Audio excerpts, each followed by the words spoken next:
Hello, and welcome to Dottore And The Spy, a free-to-play visual novel in the world of Genshin Impact. My name is Geekai, and I'll be your guide through getting all the endings, gallery images, and dialogue possible within this game. And I mean all of it. If you want anyone to blame for what's about to transpire, blame Byaku Tokuro, the creator of the visual novel. With that said, let's get started. You're about to play a kind of improvised visual novel thing. This is a fan-made project purely made for fun. I do not own any characters, locations, or other things mentioned in this game if not stated otherwise. So, being located in the world of Genshin Impact, there are characters and locations in here that belong to Genshin Impact's creator, HoYoverse. So, Byaku does not own those characters and locations, I do not either.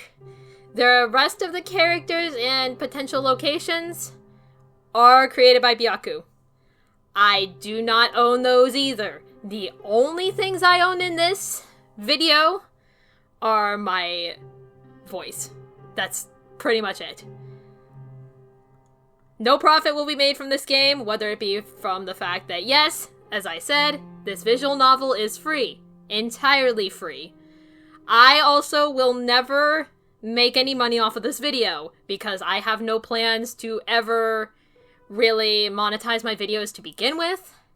And even if I did end up in the future, this will never be part of it because I don't want to get into any potential problems. For more details, take a look at the credits menu. Yeah, so there's a credits menu here. It gives all of the credits that are due. Yeah, so this game came out when it was known as MiHoYo, and I'm assuming it's still MiHoYo to an extent. I just call it HoYoverse because that's how I'm used to it at this point. So, yeah, we also got Russian and Spanish you can play it in. I don't know either language well enough, or in Russian's case at all, to be able to play it like that.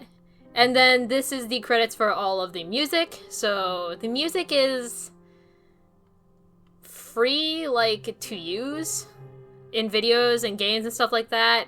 So, it's by MacLeod, and this composer creates a lot, and I mean a lot, of music.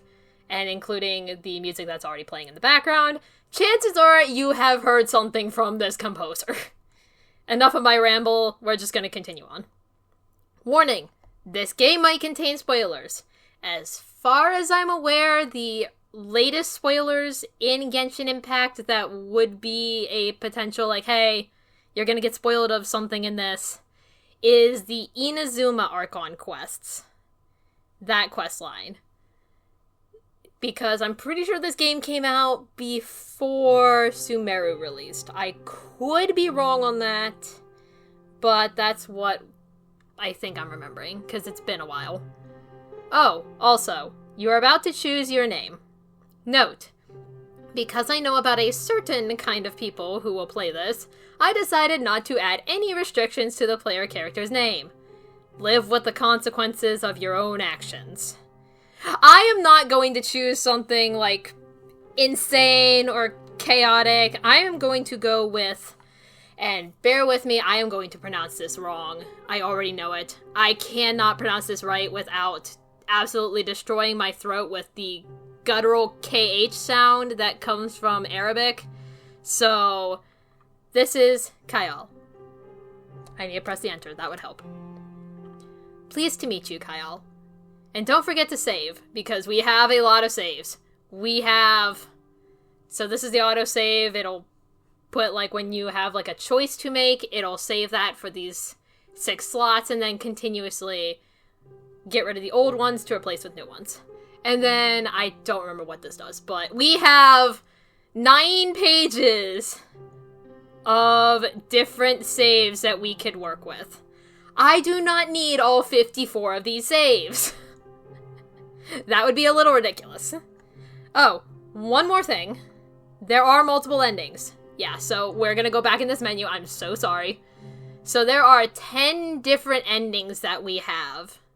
I am going to get every single one of them. I'm going to show every single one of them and explain how to get them. And I'm going to also explain the multiple ways you can get some of these endings. Because some of these, There is one ending. I don't remember which one in the list it is. I don't remember. But it has 3 different ways you can get to it. That's going to be fun. That'll be later, I hope. I hope I don't get that one first.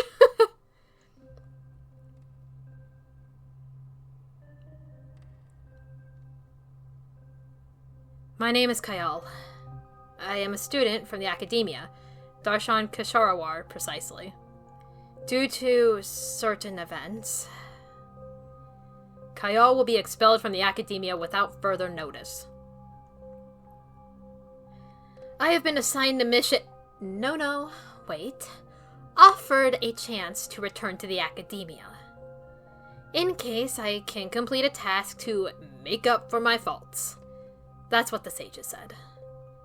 They were kind enough to prepare everything, including the carriage I entered a few hours ago. For now, all I have to do is wait until we arrive at the final destination. I should take another look at the mission details. Okay, so you can actually, as you can kind of tell from up here, you can actually read this. So if I can hide this interface here by pressing the H key, read carefully and burn these papers afterwards. Do not let anyone lay hands on these information. Your mission is unofficial and your one and only chance to return home. Do not fail. Thanks. Appreciated. To Kayal, blah blah, mission to obtain, blah blah blah. Information about the Harbinger Dottore. I can't believe I really accepted this mission. I must be crazy! As well as out of alternative options and in debt. Oh, they even included background information about the fake identity they made for me. My whole story is sketchy. Apparently, the sages want me to play the role of a very unimportant Fatui agent. It could be worse.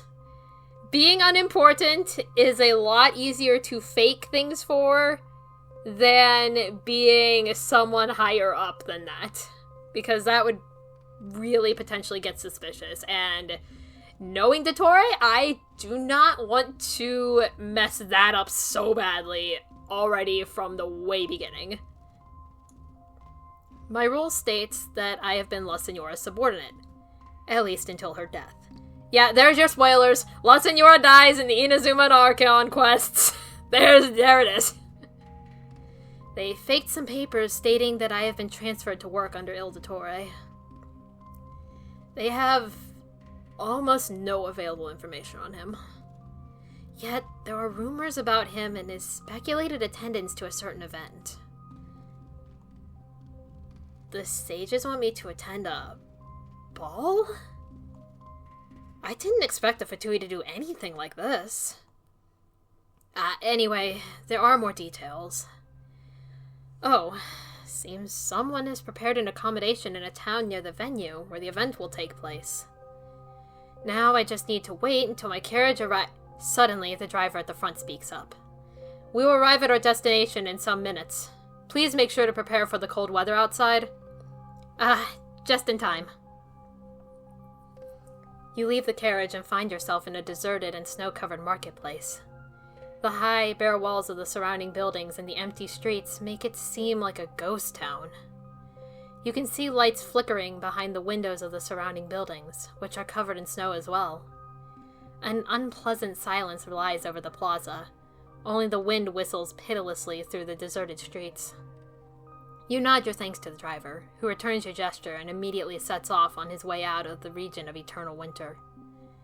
Now you are standing there, alone, in the middle of a land that is neither benevolent to you, nor to your homeland. Behind the frost crystal-covered windows, you recognize the outlines of some of the residents and decide to look for your prepared accommodation as well. The snow beneath your shoes crunches almost hypnotically as the cold creeps through your thick, warm clothing. You can't stay out here in the cold forever. After some searching, you find a snow-covered inn with lights on. You enter the inn and are greeted by the receptionist at the front desk. Welcome, my name's Alexandru. You hand over one of the papers from the envelope with details about the reserved room. The receptionist smiles slightly, rummages through even more papers under his desk, and finally hands over a tiny key. He hesitates as he notices your tense posture. You're new to the Fatui, right? Is this your first time attending the ball? You nod, still tensed, unable to get a word out. Seems like there are quite a lot of newbies this year. Don't worry, everyone went through that stage once. Enjoy your stay. Thank you. Have a nice evening. You shoulder your backpack and take the stairs which lead you to your room on the first floor. With the key, you open the door and enter your room. It is small, spartanly furnished, and radiates something uncomfortable. Still, it's better than standing outside in the cold. A small fire burns in the partly dirty fireplace. You swiftly empty the contents of your backpack on the hard mattress of the bed. Next to your formal attire intended for the event lie the detailed notes containing information regarding the mission. They seem to have caught your eye again. Your gaze wanders back and forth between the notes and the fire. I wonder if I should burn them. Okay, so this is our first choice, and also one of the choices that matters in the endings you get.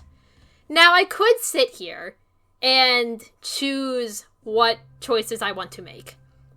But I want to do something a little more fun. I want to leave it up to the dice gods. Yes, I have a set of dice because I am a nerd. And I am going to roll dice to have pretty much all of the choices made for me. There might be one where I just choose my own, because otherwise this video will end up being incredibly short. I need to get some dice out of here.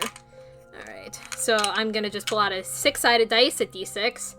And so what I'm going to do for these ones that have only 2 choices, odds are going to be the first option, and evens are going to be the second option. So what are we doing? It landed on a freaking edge and was cocked. Okay. Alright, that's a 4, so we are going to keep the notes.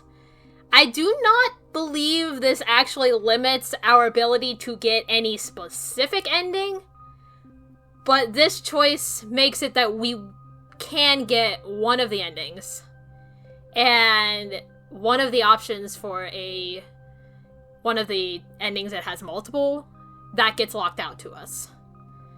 And then there's another ending where making this choice, we have to do a certain choice in order to get one ending or the other.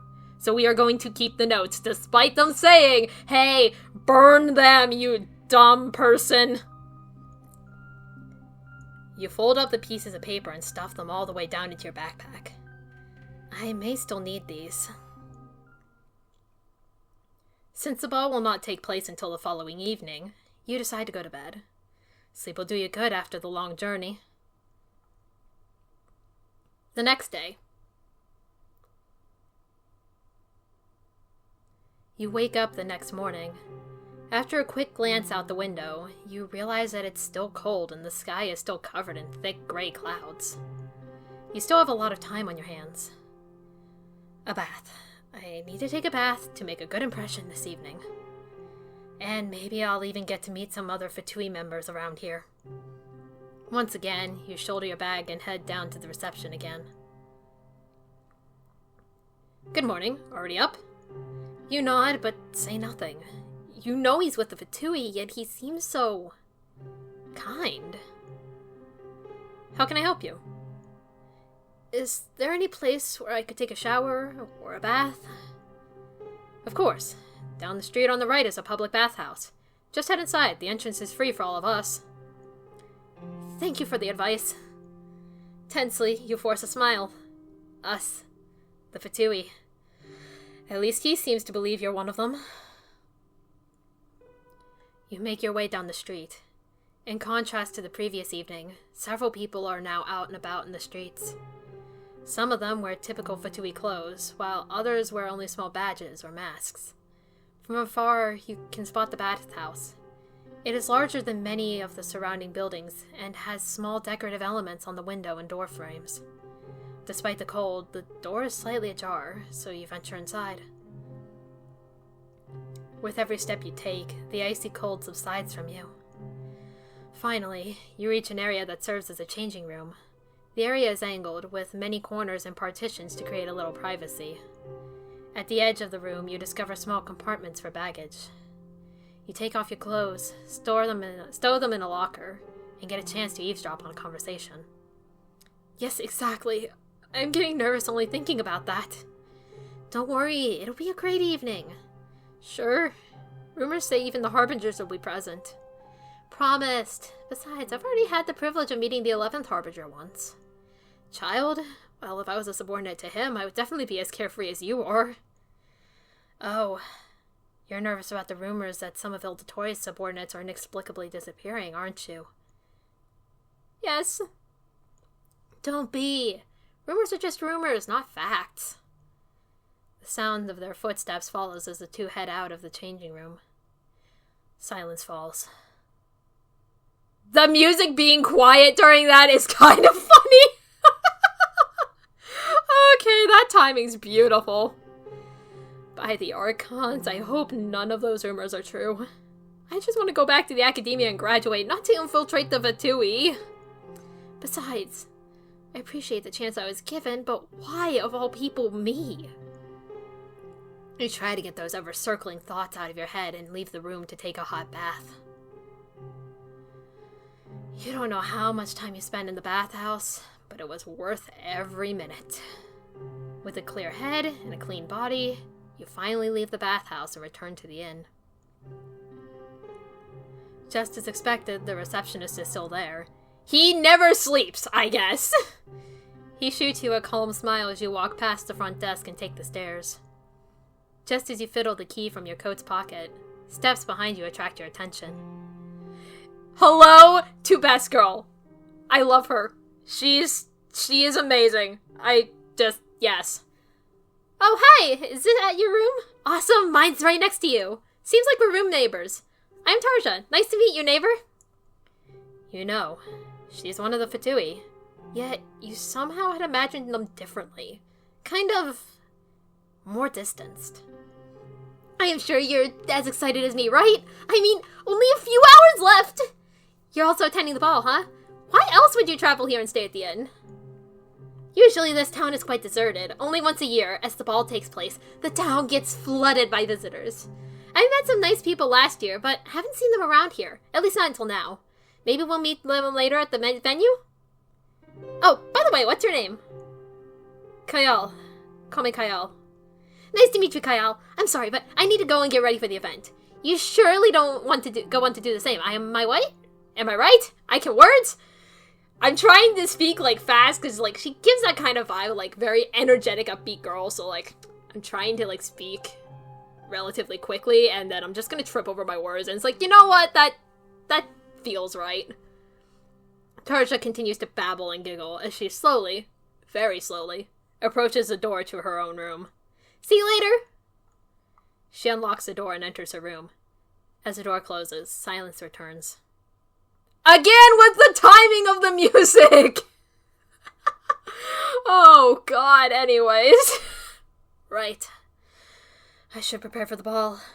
At least I now know 2 names and rumors about Dottore. Probably not enough. Yet. You enter your room and take some minutes to process the conversation. As the time passes, it gets darker outside, so you decide to finally put on your attire for the event. The fabric is soft, almost silky, and still smells like home. Its pure, bright white reminds you of your darshan, the academia, and the time you spent there. Small golden and bluish accents add a certain flair to the outfit. You glance down at yourself and turn around, testing the movement range. You look perfect. Perfect to infiltrate the Fatui. You sigh, take a look outside. As evening approaches, members begin to emerge from the surrounding houses. Like moths drawn to the light, they make their way to the place where the ball is to be held. From your window, you can spy an almost palace-like building in the distance. You doubt it to be the palace of the Tsaritsa. After all, you don't believe any unimportant Fatui agent would be granted the honor to set their foot upon sacred ground. You slip into your Fatui winter coat and head out into the street to join the stream of people wandering to the gathering place. I want to quickly point out, I do appreciate that the dialogue and the narration in the game doesn't specify, like, any sort of, like, gendered, like, anything. So, like, that earlier description of your outfit, it mentions, oh yeah, it's white, it's, like, made of silk, it's got bluish and goldish accents. But it never mentions, like, anything like, oh yeah, this would be, like, more a masculine or a feminine outfit. You can kind of just envision whatever you want for whatever gender your character is. Personally, mine is non-binary, more masculine leaning, so, like, that's kind of what I'm imagining in my head whenever I'm playing this. But, yeah, just something I like. You finally reach the venue after your creator decides to stop yapping. Crowds of people flock towards the entrance. Lights decorate the walls and colorful flowers give the place a certain amount of liveliness. Near the entrance, you spot 2 guards inspecting the arriving guests with critical glances. As you approach the entrance, heart beating fast, your thoughts start to circle around one thing. What if I get caught? You notice as one of the guards eyes you critically and accidentally make eye contact. He calls you over with a slight gesture. Nervously, you follow his invitation. Just as you are about to greet him politely, you hear a high-pitched voice calling out, "Hey, Kyle!" You turn around to spy a familiar face within the continuing stream of guests flooding the entrance. Isn't that... Glad you made it in time! With effort, she makes her way through the crowd and finally reaches you. She gives you a bright smile, places a hand on your shoulder, and directs you towards the staircase which leads to the ballroom. The guard seems to know Tarja. He sighs and lets both of you pass. Thank you, Tarja! Quickly, you and Tarja hand in your cloak and now enter the hall in suitable, formal clothing. You fit in perfectly.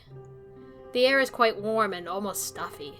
Chatter and laughter echo off the high, nicely decorated walls as more members push past you into the hall. At the sight of some other members, Tarja lets out a small squeal of excitement, gives you a quick smile, and then disappears into the crowd. As far as you can tell, you don't feel any hidden intentions in Tarja's actions. She seems to be just nice. And naive. So far, you don't recognize any of the faces. All seem to be nameless, unimportant members. I know nothing about the Fatui and their people. The sages couldn't have made a choice worse than sending me. But I can proudly say I made it inside the venue. The hall fills more and more with each passing minute, until those present finally fall silent. From the opposite end of the hall, you hear a soft, indistinct voice. Amidst all the rustling of clothes and the occasional murmur, you don't understand a word.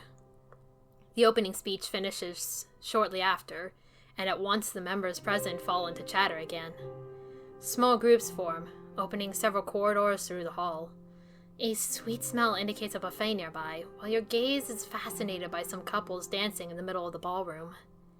The fast movements of the dancing crowd almost make you forget why you are here. Then, out of the corner of your eye, you spot something familiar. With a jerk, you turn your head to the side and take a closer look at the person who caught your attention. You recognize him.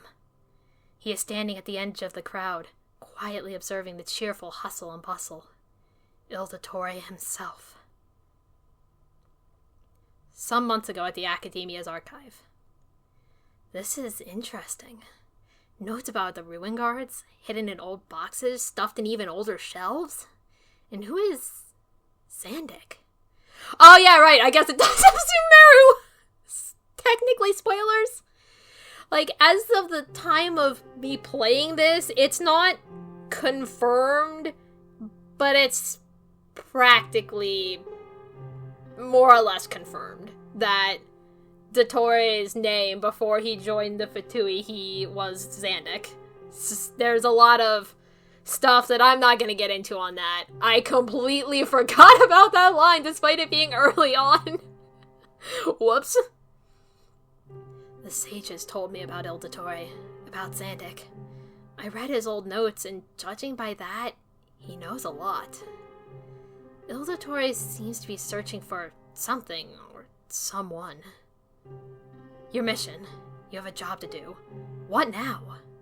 Okay, so this choice here doesn't give us, like, a specific ending, but it will dictate how we're going to have to go about this conversation.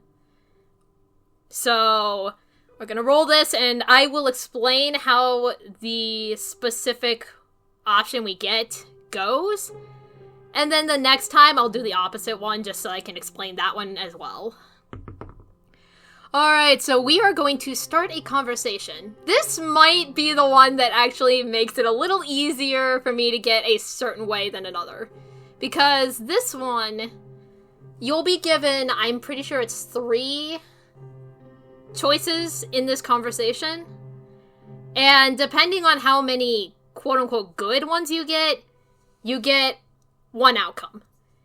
And if you get a certain amount of bad options, then you'll get a different outcome. And since there's 3, you can't exactly tie, so whichever one is higher, like, you have, like, for example, 2 good ones and 1 bad, you'll get the quote-unquote good outcome, and vice versa. If you have 2 or more bad ones, then you'll get the bad option. Anyways, you make your way through the crowd. Then you stand in front of him. Silently, you stare at him for a while. He doesn't acknowledge you and still stares spellbound into the distance. Alright, how are we starting this? Okay, so we are going to actually, like, talk to him. I do not remember if this one counts or not. I think it does. I'll note it in editing if it does, because I have a whole bunch of notes somewhere of when I just figured out every single thing that worked for this. So, good evening. The Dottore doesn't move a muscle, yet you have the feeling that he is watching you with an attentive gaze under his mask. Dottore? Finally, he turns his head and faces you. Correct, that's me. You can't see his eyes, but you still have the feeling that he seems to be staring at you. The other guests don't seem to notice you. Or perhaps they just don't dare to turn around and look at the Harbinger. If it were me, I wouldn't be daring to have this conversation either. I don't know what I'm thinking. Alright, let's see here. What is the dice gonna do? Roll off the desk, and I am not going to go grab those. Luckily, I have several more where those came from. Anyways, let's try again. Okay, so another 2. Jesus Christ, can I stop rolling 2s? Dottore tilts his head to the side and leans down a bit towards you. Cat got your tongue? Frightened? No, that's not... Objection. Interesting.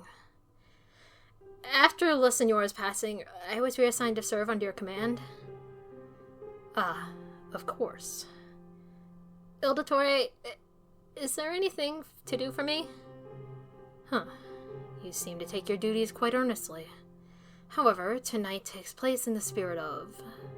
fun. Now speak. Who calls for me? Pantalone? Nobody. Oh. Then what might be the reason for someone like you to approach a harbinger like me? Alright, this is another one. Let's go at it. That's a 5. Okay, we finally stopped rolling a freaking 2, I guess.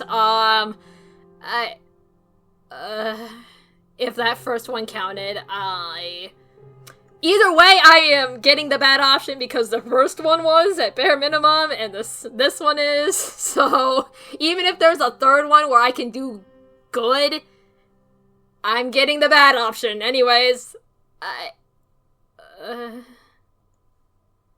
My, you're quite an odd one. Started this conversation by yourself, but can't get a word out. Weird. Dottore turns away and continues to stare wordlessly into the crowd. He seems to be thinking, this conversation didn't end in your favor. Okay, so yes, that first one was part of it. I got the good one of that, and then the bad ones of the other 2. Oh, this went swimmingly. You slightly bow and retreat. Alone, you wander through the empty hallway. The distant voices are almost not to be heard anymore. Out of the corner of your eye, you notice a swift movement. Then a sharp pain in your ears rapidly spreading through your head. You feel dizzy while your body suddenly goes numb, and you fall. At least something that made up for the time I wasted here. Lord Harbinger, the carriage is prepared. Perfect. Take our lovely guest outside. I will be waiting.